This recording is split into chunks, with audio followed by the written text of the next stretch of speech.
Hello everyone, GM. I'm Nick, and welcome to the Solfate Podcast, where we have conversations with builders and founders in not just the Solana ecosystem today. We had Matt from Thesis and Threshold Network. He's a diehard Bitcoiner, I guess.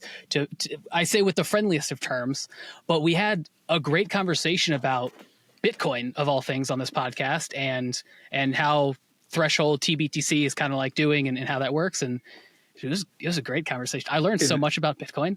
It was such a good conversation. I like for the listeners, we literally just finished. Like sometimes there's a fair amount of time between the interview and when we record these intros, but we literally just got off the call with Matt, and I'm still like kind of buzzing with excitement, pondering it all. Yeah, I mean, it was really fascinating. Just for everyone, it's like we talked about Threshold Network, which is basically a network that allows for decentralized bridging from Bitcoin to other networks. I don't know all the networks that are supported, but Ethereum and Solana recently, you can get tBTC right away with like Jupiter Swap right now, and just like anything that you're already using.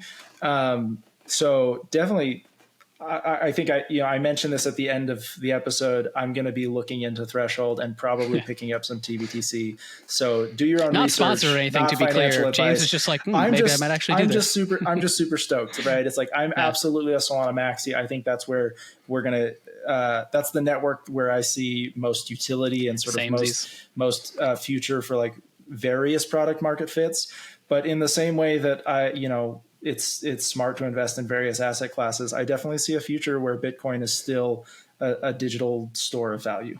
Nick came into the conversation disagreeing. And I'm I don't know where he's at now. He's a little. Neither do I. I flat out asked Matt of effectively why Bitcoin, and like I don't personally believe in Bitcoin as like a long-term thing for a couple of reasons, which we talk about in the episode. And Matt actually does a phenomenal job of addressing my concerns and I think probably giving the best possible response that I could have gotten, because it wasn't like a pushback of like, how dare you sort of thing. It was like, those are concerns. Here's why some of them are good, some of them are bad, and here's why I don't worry about it, which was the best possible answer I could have hoped for. I will admit, like, some of my excitement may be less about the tech and more than I'm smitten with Matt and his intellect. Yeah, it was great.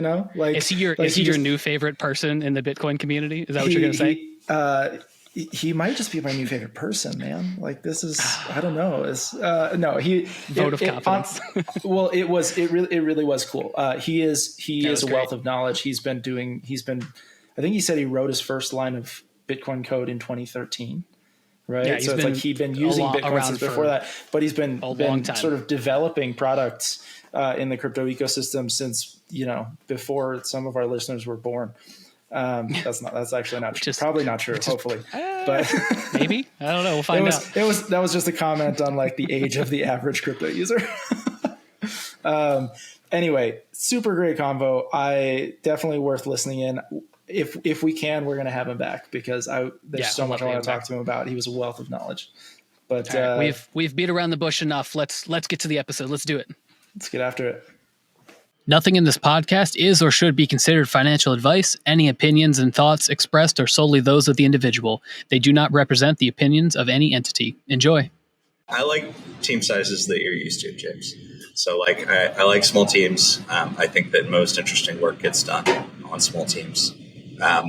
So way back when I started a company called Fold in 2014, and today it's a Bitcoin-backed rewards company. Since then, we just sort of kept launching things.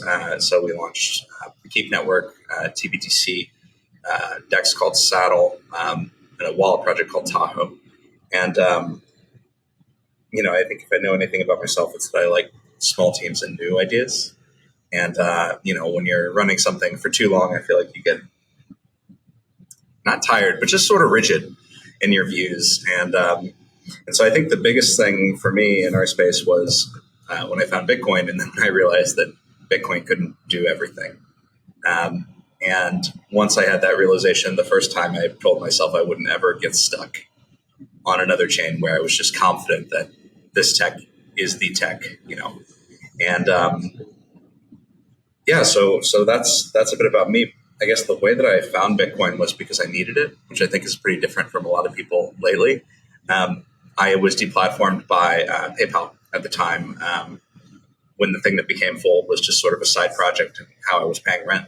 And I was buying and selling gift cards and doing like a pretty decent business. And then PayPal was like, hey, that's great finance, and you're shut down. And I had never even heard the term. I had started like, what is deplatforming? Like, what is this? Great finance. What are you talking about? And so I went to find another like payment partner. And this was like, this was end of 2013. And so there wasn't like, we didn't have all the options we have today where you could just bounce between 30 Stripe clones. And so, so I found Bitcoin. And I think everything else has just sort of been I don't know, not a function, but just like a kind of like a continuation of that journey, if that makes sense. Nice. So, yeah. Way cool. When did you? I mean, you just listed off a bunch of stuff that you guys have built. So I'm curious, like, when did you start building in the crypto space?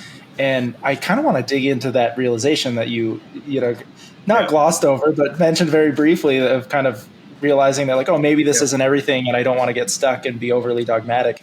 I'd love to chat about that because that's of course. sort of human motivation I'm fascinated by. So sure. So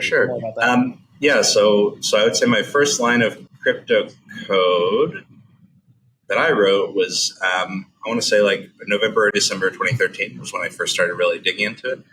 And, at that point, it was people building applications on top of Bitcoin. So folks would like launch various forks, and most of them were nonsense. Every once in a while a chain would offer something, but unlike today where, actually this problem still exists. If you go down CMC, like if you're looking at CoinMarketCap and you're like, what is legitimate? It is very difficult, especially if you're not like deep in the space. Like all of us will have opinions on this tech or that tech or this team or that team or whether they're credible or whatever. But back in the day, it was much easier to just say none of it but Bitcoin, because most of it was not an honest effort. Mostly, I mean, this is again true today. Mostly you've got a lot of scams and fly-by-night operations and stuff like that. So, I mean, I'm sure we're going to get into it, but when we start talking about any sort of maximalism or like asset allegiance, one of my I think, pragmatic arguments is when you try to explain to people outside the space, what is this? And what they're going to see first, unfortunately, are price tickers, right? They're not going to, what we want their first experience to be is like a life-changing experience with a tool or a piece of tech, right? But a lot of the time they just see tickers. And then you have to explain to them like what's good and what's bad and why and all this nuance. And it's like, do I expect your average, like money box or whatever, like random stock picker or like random person who's just trying to like have a small hobby to learn all that stuff? No. So it's pretty easy to just say, well, this is Bitcoin and you probably can't go wrong with this. And then everything else is a lot more complicated. But anyway, sorry, getting back to motivations and not jumping too far ahead. So I was deplatformed and started writing Bitcoin application code into 2013. And, I went through the whole block size debate on Bitcoin and Fold. We built a reasonably sized business, but ultimately it was a payments business. And, the whole block size debate back in the day was really about like, what is the purpose of this chain? What is the value of censorship resistance of a decentralized network? When should there be trade-offs? When shouldn't there be trade-offs? What are we dogmatic about? And I was on the wrong side. I was on the losing side. I was pro Bitcoin Classic was one of the forks way back in the day, and I was pro all these sort of minority forks. But when it came time, like the final showdown for Bitcoin Cash, what eventually became Bitcoin Cash. So this was like the SegWit 2X movement that eventually led to Roger Ver and his folks starting Bitcoin Cash. It suddenly became big corporate. So all of these Bitcoin related companies were in a room trying to force a hard fork. And this was the first one I wasn't invited to. And so, I mean, obviously, okay, yeah, my ego, sure, whatever. But but also was like, oh, holy shit, like I'm not in the group that is trying to make the decision. And then I kind of had this realization, like, why is there a group making a decision like this? So that for me was the big stunning thing with Bitcoin, where I had to kind of have an about face. Okay, this network doesn't want to be about payments, doesn't really want to be about technology. It just wants to be about fuck you money. It wants to be about you can't take my Bitcoin. This is what I'm burying in the ground, money. And everything that weakens that, it views as a threat first. And if I want to do things that are interesting, because I'm an engineer and an entrepreneur, I should probably go someplace where that's not their first response, is to think that you're attacking them. So that's what led me to playing with Ethereum and then Zcash and Solana and a bunch of other chains since then, is this realization that, like, I wasn't in the room, but if we're really trying to challenge the Fed and if we're really trying to challenge various three-letter agencies, there really shouldn't be a room. And that doesn't mean that there shouldn't be for every chain, but it does mean that there shouldn't be for this one. So I mean, I think, sometimes things happen in your life where it's like, I've learned a thing and I'm not going to forget it. And that was the one for Bitcoin. I will constantly push for its relevance as an asset. But as a technology, I know that while I don't think it's totally finished, if I stand up all ego and say I have the new direction, that is going to get shouted down immediately. I can build on it and around it, but it's quite difficult to get something slipped into the code base. And I think that's really great to prevent capture. But when you're building new things, it's really frustrating. Absolutely. That's super interesting. It sounds like from every perspective that I have from the outside looking in, like I'm not one with the Bitcoin community. Like I don't hold Bitcoin. I know very little about it. I mined it back in high school. Nice. 10, 15 years ago, mined it on a laptop when it was like still that new. I lost that laptop. That's usually how it goes. Yeah. I was waiting for the rest. Yeah. Yeah.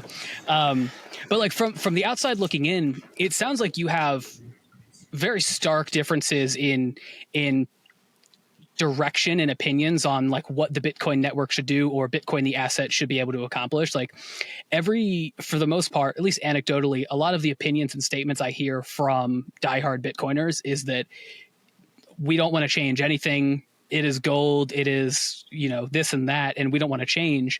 So it's very surprising to me, especially since how long it seems like you've been in blockchain and you've been in the Bitcoin ecosystem, that you very much don't have that opinion, which I find incredibly fascinating. You are by far in the minority, it seems. I'm curious about like your thoughts and like being in that minority of Bitcoiner opinion, I guess. Yeah, so it's a tough space because my particular position, at least starting in 2020, I got to get shouted at from both sides. Since then, it's become a bit more nuanced and like. But I guess to start, I'll say most of the like broad generalizations we make about Bitcoin culture aren't true. I mean, I can talk about. Don't get me wrong. I can talk about. That's also true about most blockchain culture. Well, yeah, for sure. The media does a great job. Yeah, and I mean, but even if we're all talking about each other and we all have like our various names for each other and we all have our little religious differences, but I think Bitcoin in some ways even more so. And the reason is because Bitcoin has this huge silent majority of holders that don't know a single thing about anything but Bitcoin. So like, I don't know, Mad Men, that Don Draper bit in an elevator where it's like, what? I don't think of you at all. Like a lot of these people, it's not that Bitcoin, Bitcoin can't think as far as I know, but it's not that Bitcoin doesn't think of the rest of our work. It's that there are a lot of people who they just they view this from a right economic perspective, and the technology is either all crypto is Bitcoin, and they don't care to distinguish, or they think the tech is irrelevant. So this is where you get into like Michael Saylor, which, to be clear, I'm not a fan of most of his positions. I think he if you listen to a lot of his stuff, he sounds kind of authoritarian and like a bit of a government bootlicker to me, frankly. And, much respect for the business he's built, but like, I'm not in this space to make things easier, for the government to govern. I'm in this space for freedom, right? Anyway, the reason I say all this is a lot of Bitcoiners and a lot of people that hold Bitcoin who maybe don't even know if they're Bitcoiners don't know anything about the rest of these chains. They don't care about stake. They don't care about laserize. They've never heard anyone rant about time preference. But what they've seen is they've said, okay, I've seen this sort of like caprice of a human-led reserve currency, and I'm interested in buying into an alternative. And that's it. They have all different reasons for doing that. But that's like mostly like, if you talk about money crypto versus tech crypto, most of what we're going to talk about here and be comfortable with, frankly, is going to be tech crypto. And these people are money crypto, and they don't really know the rest. So yes, I get shouted at on both sides. I went to one big event and finally broke with some of my old friends and said, eventually Bitcoin's going to need a tail emission, and that's not a popular thing to say. I don't think that, even if we never upgrade Bitcoin again, I do expect that we'll eventually find another bug that needs emergency coordination. But yeah, as far as looking at it from the tech perspective, though, so again, have an engineering background. That's what I do. I think that the money story is really clear. On the tech side, there is something valuable to something that just keeps running. And it's just going to keep running, and you're not going to take it down. And I suspect it survives a nuclear attack, and I suspect it survives multiple countries pulling a great firewall. I don't feel that way about most of the chains I work on. I don't know until we see, the big like BGP like routing attacks and stuff. Like I don't know. Those big things happen. There's no way to know, unfortunately. Right. Fortunately, but it's just, I guess. Right, depending exactly. But that actually you're kind of honing in on doomerism versus techno-optimism. And I think that a lot of the stuff that Bitcoin brings to the table, it's about mitigating downside. And a lot of stuff that we're doing on Solana and Ethereum, it's about building the new world of finance, new ownership, new paradigms. And so I just, you need both. I do really want to talk about the CrossChain Bridge that you have that seems like it's effectively wholly focused on Bitcoin at like the root layer. It's effectively transmitting Bitcoin back and forth between different chains, which is very interesting to me. But I'm going to get to that controversial opinion that James was mentioning earlier. So I have a very strong opinion of Bitcoin where it's effectively the shortest way I can phrase it is that I don't believe in Bitcoin in the long term. And it's for one big reason. And to be clear, this reason is not a like chain maximalism type thing. I think it's probably an understanding where it's just like, I don't have the understanding of how Bitcoin works. So because of my current understanding, which is very little, to be honest, like I'll be clear, disclaimer there. More than most people, maybe less than some people. Sure. Well, which is why I think having this conversation with you, Matt, I think is going to be very interesting. So let me lay out my position here. Based off what I know about Bitcoin, and it effectively with that common opinion that Bitcoin will always be proof of work, and like the halvenings and how those kind of work at a high level, that's basically the only depth that I have, is that with the immense amount of energy consumption that it takes to mine Bitcoin miners are only incentivized for two reasons. One, they have a massive bag of Bitcoin already, and two, they are really hoping the coin price goes up, the token price goes up, which to be fair, like I can get behind those. Like if those are the motivations, then great. But if the token price doesn't go up to the point where it makes sense to mine it and cost-effective electricity, it's not going to be cost-effective for people to run these unless they have a sizable enough investment already in where it's a better position to keep burning some money to try to keep it alive because you have a bunch of it already. But it's like newcomers aren't going to come in and participate because that doesn't make sense. And then if token price doesn't continue to go up enough to offset that cost, then people are going to stop mining. And when miners stop mining, then you're not processing blocks. You can't send it anywhere. And then what's the point? Like you just have a theoretical balance of tokens that you can't send because no one is mining, or there's like one or two miners, which like defeats the purpose of Bitcoin, right? The purpose and the goal is to be decentralized and censorship resistant, which wholeheartedly get behind that. So like that's the stance that I have based off the information and my understanding. So I would love to hear your thoughts on that. Yeah. Can I summarize your position, Nick, before absolutely. the rebuttal? Right? You basically feel like it becomes economically infeasible to run the network at some point. Yes. Right? Okay, so you're saying we think future value drops because the network stops. Matt, I'd love to hear your rebuttal because I just feel it bubbling. I love that you're assuming it's a rebuttal. So thank you for that. I don't know that I will, though. Okay. That's great. No. So look, a lot of my argument and experience with Bitcoin is realizing that the most important thing is, and I don't mean to sound like David Hoffman here because I disagree with him about a lot of stuff, but like there's a lot of it is the meme. Like, so anyway, let's get very specific though. So like I like to summarize this discussion as the security budget. This is the security budget discussion, right? So look, if Bitcoin's not economic to mine, then miners drop off and difficulty adjusts, and eventually it starts to become economic to mine. And then the Bitcoin price picks up, and then you have this delta. I'll tell you that most miners I've met are not sitting on a big stash of Bitcoin. They're Bitcoin aligned, but a lot of them, they do have to sell. They sell every month a lot, most of what they earn to cover their operating expenses. Their costs, yeah. Yeah. And, if you look at the thing that they're most aligned in terms of capital expenses, they're most aligned with miners. So like physical hardware, meaning aligned with selling and buying of hardware and trying they literally spend hundreds of thousands or millions of dollars on particular pieces of hardware. And what they're incentivized to do is to get as much from that as they can. So some of them start with a bunch of Bitcoin for whatever historical reasons, and that's why they're aligned. But most of them that I've seen, the balance sheet is USD, and they don't want Bitcoin to die because it's the golden goose over the next 10 years of their business. But we saw time and again, and this is what we kind of learned as the block size debate went on, is that like Bitcoin miners are not necessarily perfectly aligned with the network.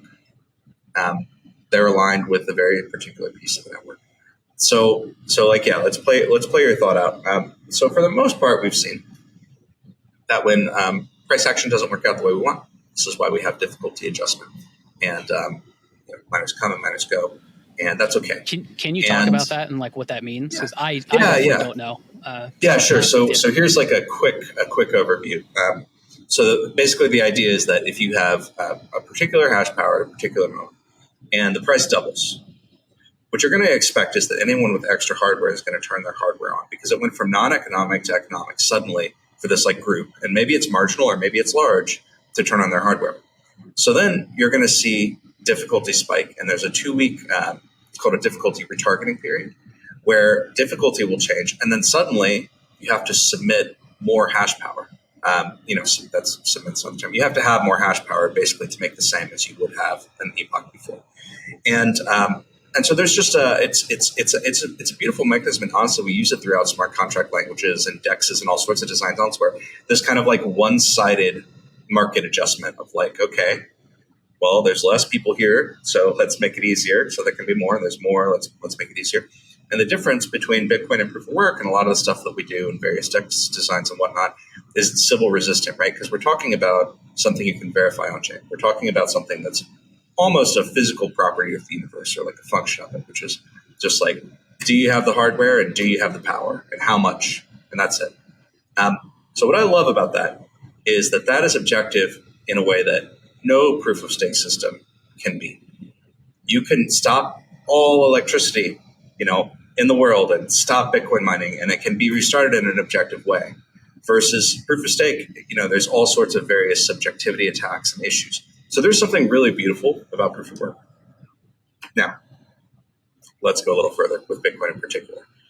So I'm going to skip over all the environmental stuff. Honestly, if you really want a good treatment of that, I suggest reading some of Nick Carter's work on it. He slays most of the Bitcoin is bad for the environment arguments, and he does it with like a style that I just don't have. But I will say that then you look at the halving, and this is where like I can't do any mental backflips out of this. So you have a security budget that is miners earning a subsidy. And that security budget cuts in half roughly every 4 years. We have another one coming up roughly in April of 24. And every time that happens, that means that, all else being equal, you would expect that the hash power would diminish. But on the flip side, all else is not equal. If the supply that's going out goes down, there's some assumption that if buy pressure is constant, that the price will go up and that will make up for it. But obviously, talking about something that's constantly halving, which is to some people implies constant 2xing of the price. That doesn't sound like a long-term sustainable situation to me. I'm not saying that it won't, that it will be an issue next halving and the halving after. I don't know when, but clearly, your curve shapes up like a J, and that doesn't happen forever in nature. Eventually, you hit some limit and it stops. Yeah, it's asymptotic, effectively. Right. Yeah. So you would expect maybe that limit is, $10 million a coin. I'm not even doing GDP math. That may be just totally, unreasonable, or maybe it's 10 million because USD hyperinflated. I don't know. But at some point, there's some value, right, where halvings can't just continuously increase the value of Bitcoin forever. And so then you're like, okay, well, for miners to keep mining, you would expect that they have to have, and Bitcoiners just like to refer this as a mature fee market. So mature fee market means there needs to be so much activity going on in the network that miners are making enough money that the halving the subsidy doesn't matter. The block subsidy is no longer relevant. And that's this like state of equilibrium. So here's what I've seen with this. What I've seen is that the fee markets that we've seen have been very spiky. Ordinals has been very good for the Bitcoin network. So it's just like whether or not you like weird Bitcoin NFT analogies or whatever, whether or not you have like pulled up Sparrow Wallet or screwed with the live collections there. It's been good because people actually were paying money to get in a block. And if you look at Solana or Ethereum or really any other chain with like significant economic activity, people want to pay to be first in line. People want to pay to have order flow. They want to pay because there's an economic edge to have there. And so the fee market heats up. But in Bitcoin, we really haven't seen that outside of this recent spike due to ordinals. So my thought is, yes, eventually this isn't sustainable. I have no idea when. And a lot of people will laugh and call me an idiot, and they'll say it'll be in 100 years. And I think I'm fine with waiting until it's a problem, personally. I have no problem with waiting until we're like, oh, this is an issue and the network is unstable. But, and I definitely see why folks don't want to change anything until then. But my thought would be eventually you need a couple things. You need a tail emission so that there's always some base reason for miners to mine. And then you need something that burns Bitcoin somewhere and that makes up for that tail emission.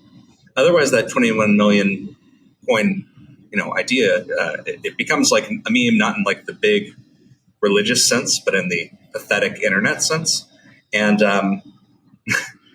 so anyway, all this to say, I'm talking tech, but the reason that I don't worry about this stuff, I think that intellectually, to be honest, you need to be able to say all of those things. But the reason I don't worry is that the most important thing Bitcoin has done to me is it's created a distributed religion, trying to create a significant change in the world. And different people will all say different things about the change it's trying to create.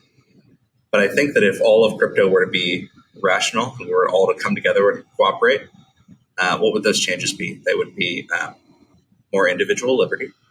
They would be moving to a programmatic version of money. They would be, self-custodial. You can't touch my savings unless I let you. They would be pro-free speech. So I think that like those are some of the underlying things across all of crypto. And I think that if what Bitcoin is a religion that can successfully take on the Fed, I'm thrilled. But this is the reason that I'm the most, people love to like crow about the halvening, or the flippening, excuse me, and garbage like that. And I'm just like, you don't know what you're asking for, because you want a religion right now until we're winning. That's when we should all fight over the spoils.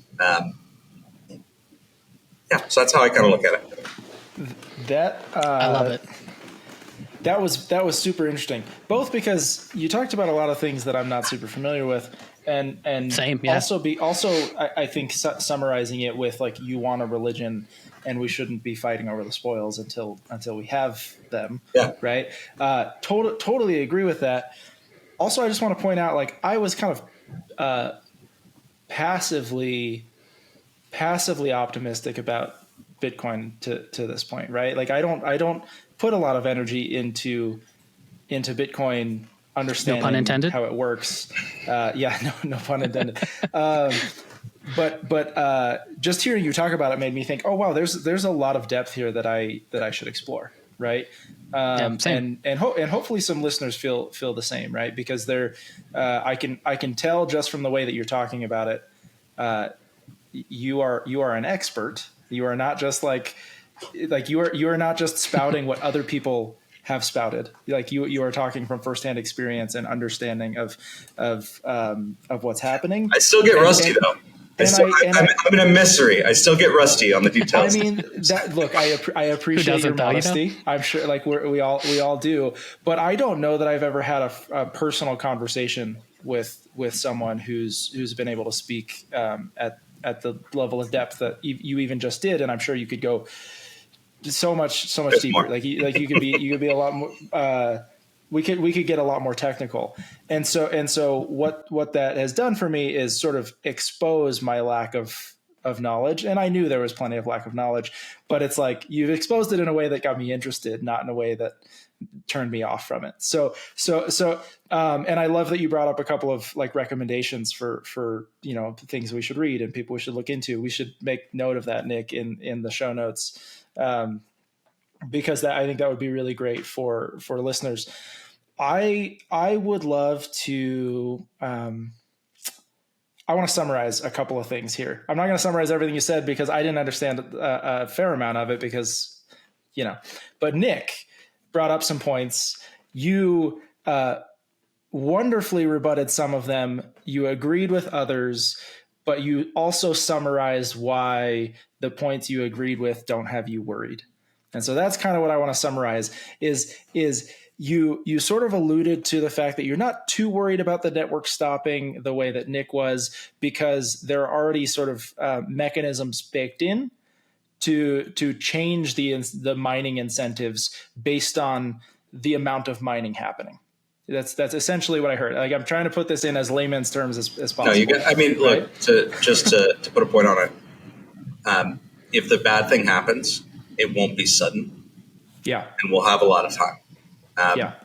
The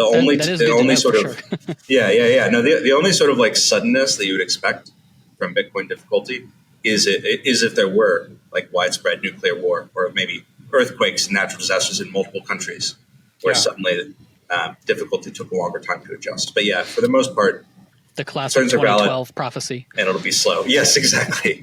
And there's another point you made that I don't know that you were even trying to make explicitly, but I think a lot of us who skipped the Bitcoin stage, right? Those of us like myself who got into crypto late enough that we could do that, right? We jumped straight into something like Ethereum or Solana or even newer chains. We might have this archaic view of Bitcoin that doesn't involve upgrading the network, right? And you mentioned a few times, right, coordination to modify the network.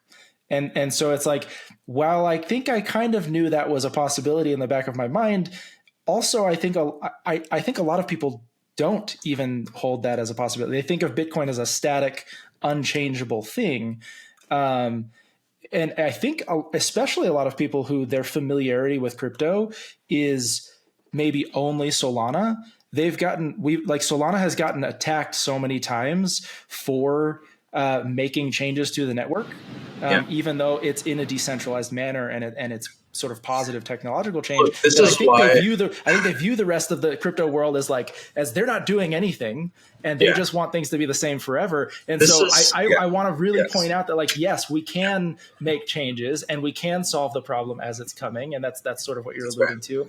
Yeah, that's great. To your point, especially, this is why, earlier I told you I kind of had this change of mindset and it's continued. This is why you won't ever find me dunking on Solana because of there's a new, something was mispriced here or there's DOS here. Because as long as we have Bitcoin, this is a big caveat. As long as we have Bitcoin, there's this wide space for us to explore. And yes, we are fragmenting our crypto economy by having all these different chains. So there's a cost to liquidity and a cost to that. But it means that we all get to have these sovereign experiences, and you can opt into what is the philosophy of this chain. If we don't have Bitcoin, suddenly it's gravity got turned off. Suddenly there isn't that chain that we're so confident isn't going to change, and everything becomes really kind of subjective and messy. And obviously, a lot of people hate that I'm saying, well, this thing was first and it has Lindy effect, and that matters. But having one chain that has that means that we have other chains that can experiment along the spectrum. You have a base level of comparison. This is working for all intents and purposes. This is working now, and let's experiment in different ways and see how those experiments go out. Absolutely. Exactly. Sorry, go ahead. No, you're good, James. I just want to say it's not too dissimilar. It's not too dissimilar from saying I have an investment portfolio where I'm going to have a chunk of this that's very stable, maybe lower yield, but lower risk, while also saying I'm going to throw some money into venture capital and I might never see it again. But that's the point. It's high risk, high reward. We're going to play with new ideas. Real estate and treasuries over here, and weird stuff over in the other. Exactly. And when I argue with Nick about Bitcoin, that's effectively the argument I'm making. Is in the same way that various varied asset classes serve different purposes. I think we can have different crypto networks that serve different purposes. And I people often make the analogy to the parallel between Bitcoin and gold. And I'm not necessarily saying that is or is not a great analogy, but people make that analogy. I don't personally derive any utility from gold. And yet I also believe that gold is going to continue to keep pace with inflation over a long enough time horizon. Right. I can believe both those things. And so similarly, I can have less interest in Bitcoin and also believe that it is going to continue to rise in price and serve as this digital asset that maintains value. For sure. And I think one day it's possible that there's some people would think it's a reckoning. Other people just think it's a whatever. At some point, the crypto economy grows large enough where you have to question.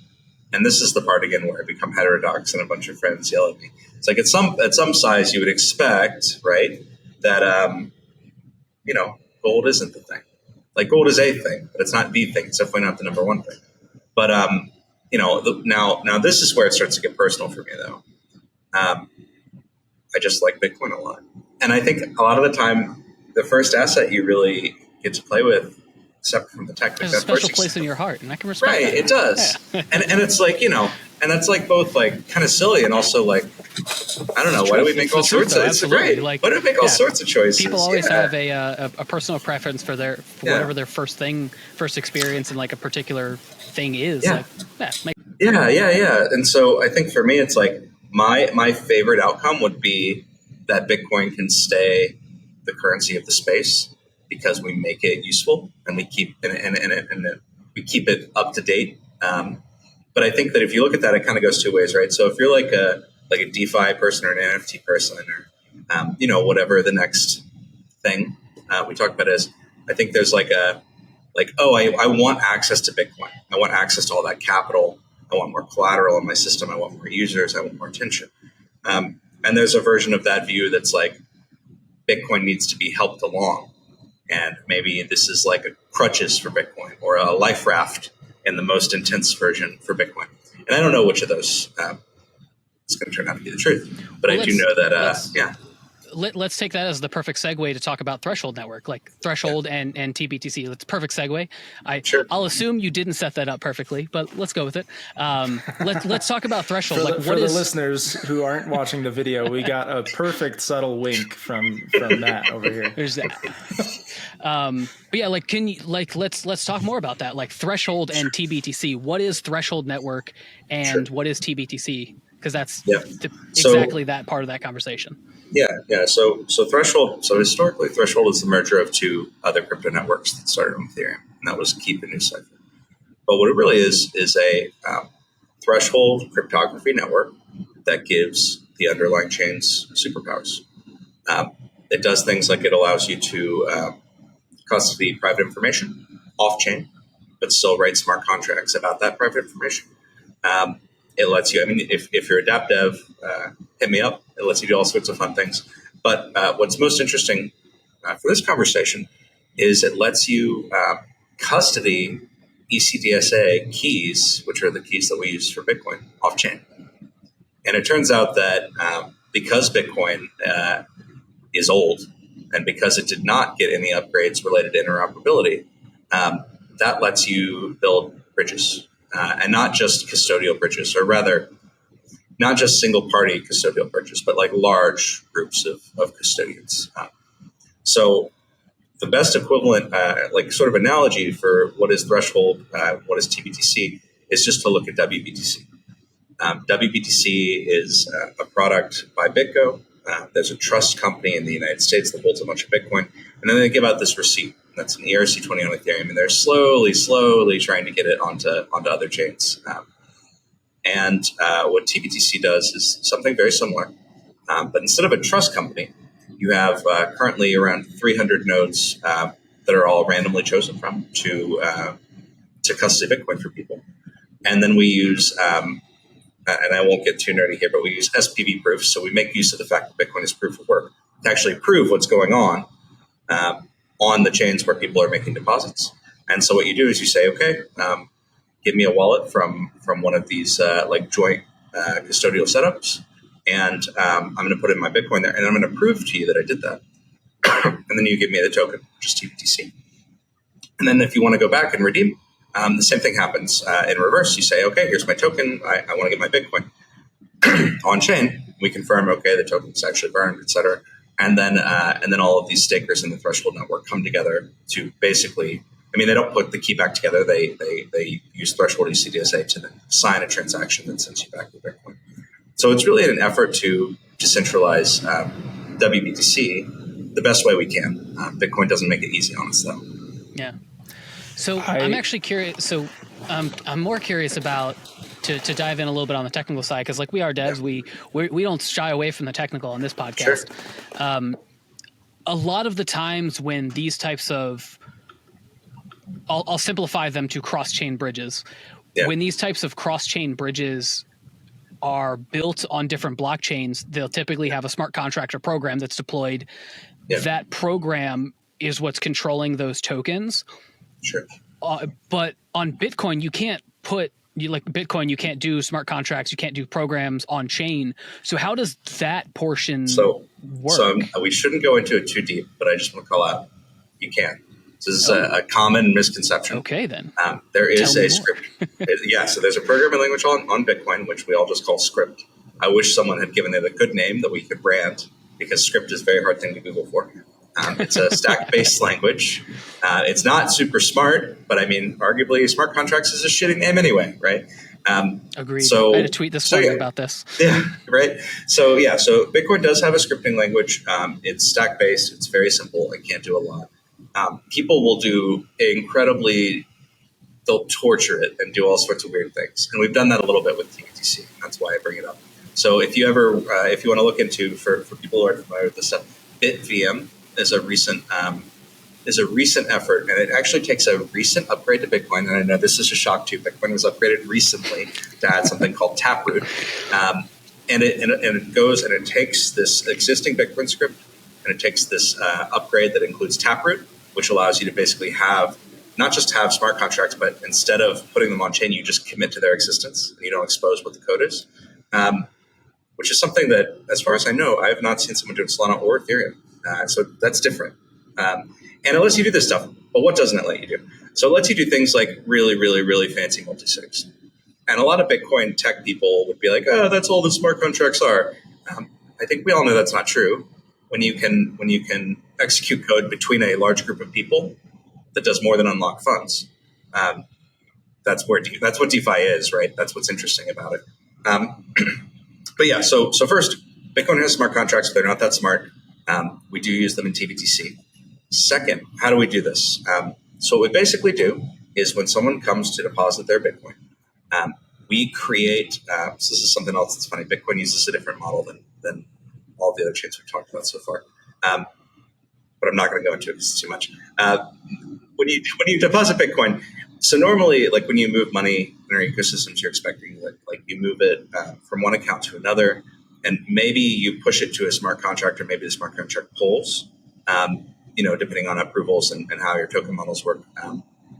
But in Bitcoin, the only way that money moves is you have some money, and then there are unlock conditions. And if you produce what's necessary for those unlock conditions, the money can move. That's it. So those unlock conditions, there are a few basic ones, like did you sign this with a private key that corresponds to a public key? And then there are others that use script. So the way that what looks different about that is when people go to deposit money, instead of just depositing to like a known address that everyone uses, the address can be generated, and that already has the logic in it.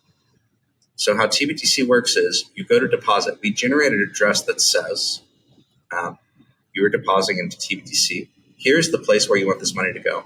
Also, if for some reason anything goes wrong in 9 months, you can just pull your money out. So that's the extra little bit that we added in the script. And then this also makes sure that you don't confuse transactions between people and stuff like that. You don't want to think you're accepting money from someone that you're not. So that's the Bitcoin side. So the address itself stores the information about where it's going, who it belongs to, that sort of thing. And it stores a hash of that. So it doesn't even expose the code, but it stores a hash basically of so that it's provable. That's really that's cool. pretty totally different model.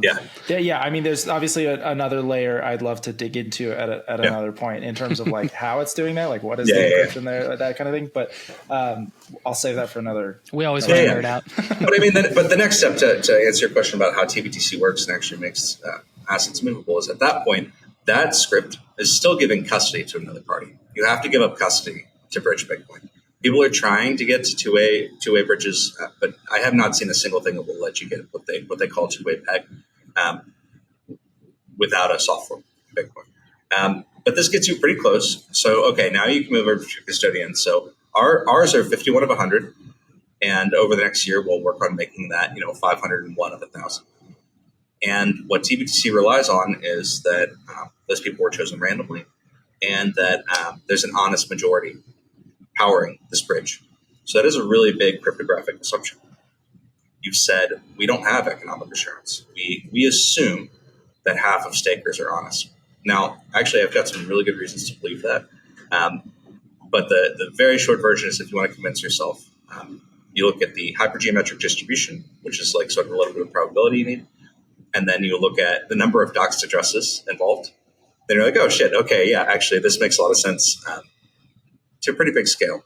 So that's the model we use. In the past, we had a V1 that actually said, okay, every time you deposit Bitcoin, all the stakers put down. In that case, it was ETH.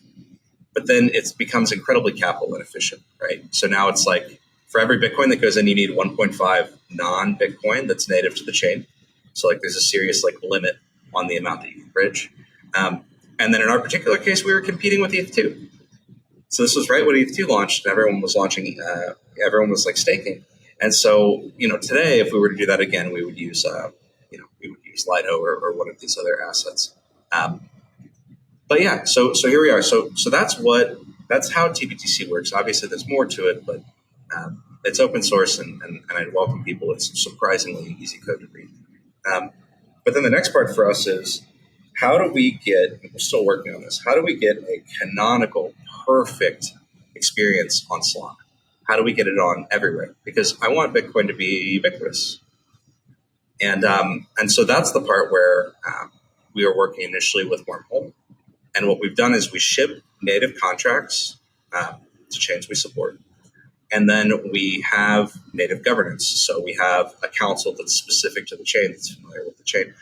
And then what they do is they can allow or deny different bridges.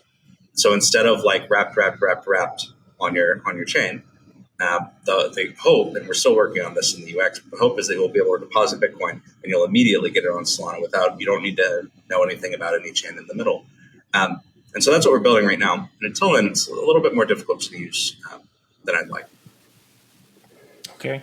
So what, that actually goes perfectly to my next point, which is like how, if someone's on Solana today, how do they participate in this? Do they have to deposit the Bitcoin themselves, or is there a way to sort of purchase tBTC on no. You can absolutely. What's kind of the entry point for folks? Yeah. So let's see. I think we're actually liquidity's finally kind of bootstrapping. It took a little bit to get to know the Solana community and make sure the pump was primed. But yeah, so you can go, I was looking at a good pool like Jupiter or whatever, sort of like choose your favorite DEX, and we're starting to get pretty decent coverage. And the thing that actually I've seen the most interested in on the Solana side is not a bunch of users who just like want Bitcoin. It's DAOs who are interested in diversifying their treasuries. And so that's what we focused on is helping people like Mango DAO just put in a proposal recently to choose tBTC over some like bridged triple custodial WBTC or something like that, that they can feel confident in. And if they have any issues, they can just get back to Bitcoin. So that's been the focus for now. Soon, I hope that we'll also have a dApp that makes you feel that good as an end user. It's just like you drop in your Bitcoin, you got it. But a lot of people don't hold Bitcoin anymore, and they're more interested in buying than depositing. That's super cool. When people go back and forth through the bridge, like how long does that take to settle? Like you said, ideally it goes really quickly, but how long does it take to settle right now? Yeah, so let's see. So depositing lower than 1 Bitcoin, I think you get in like an hour and 5 minutes maybe. And if it's above a Bitcoin, I think the longest it would take is maybe 2.5 hours. And if you're interested in like, why is there yes. Well, here's why. I think that was what you were saying. Yeah. So basically, just like because Bitcoin's proof of work, what's the likelihood of the network rolling back the transaction? And then you don't want everyone who's using the peg to get hurt. Yeah. So what we do is we have an 8-hour, like a slow lane where it's like no matter what happens, your deposit will come out on the other side. But then we have a fast lane, which is some trusted member of this group said, yes, this is good. And then we only trust that member over like a certain threshold. So that's the idea, is that there's like the slow trust minimized version and the fast version as well. Okay. I like cool. that, having the multiple options. Optionality. I love it. Yeah, because Bitcoin's slow, y'all. People are not used to waiting. You're not like even waiting 10 minutes for a block. It's just like shocking when you're used to like 15-second or 2-second or whatever. More than 400 milliseconds is too right. slow. Yeah. No, I was trying not to brag on anyone in particular, but yeah, virtually, it's just a very different user experience, and it's shocking to have to ever wait 10 minutes again. So.